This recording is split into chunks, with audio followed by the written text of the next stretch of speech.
In this session, what you'll notice is the the the both modules are continuations of a theme, right? We have creating forms and we have enhancing forms. And this is this is going to be a little bit different from the way we have run previous sessions or the other two previous sessions. It's not like we've had 1,000 of them, right?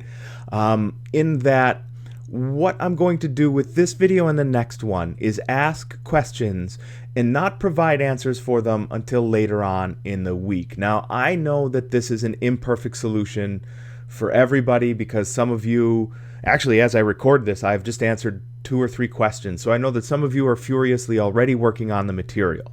Great.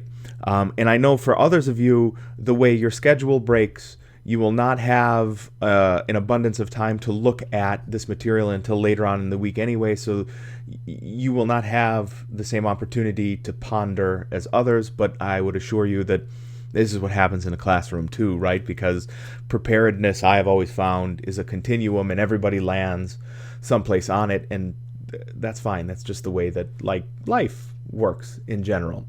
So with this session, we are looking at creating and enhancing forms. And really, the idea of a form is, at its very core, it is a user-facing issue.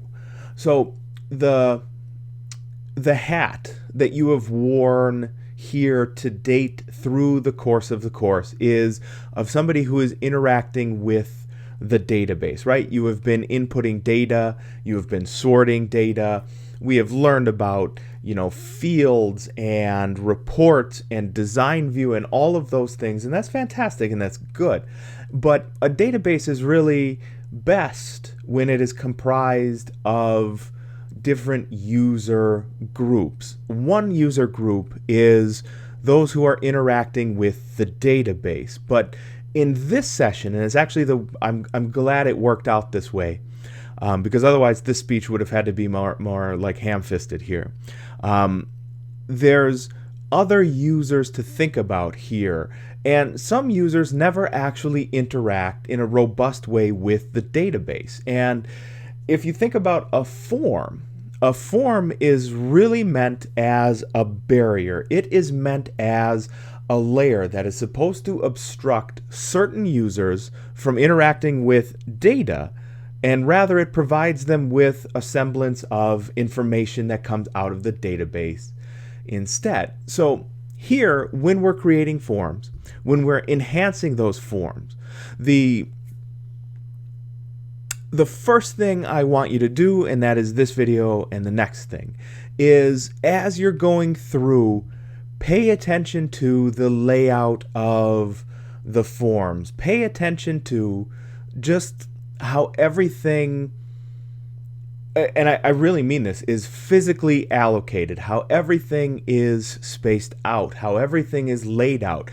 And we're going to come back to that idea later in the week. And this is, I think, one of the most often frankly screwed up aspects of a database is the form aspect. So pay close attention to the physical layout here for right now, and we'll come back later this week and we'll talk a little bit about why that's desperately needed.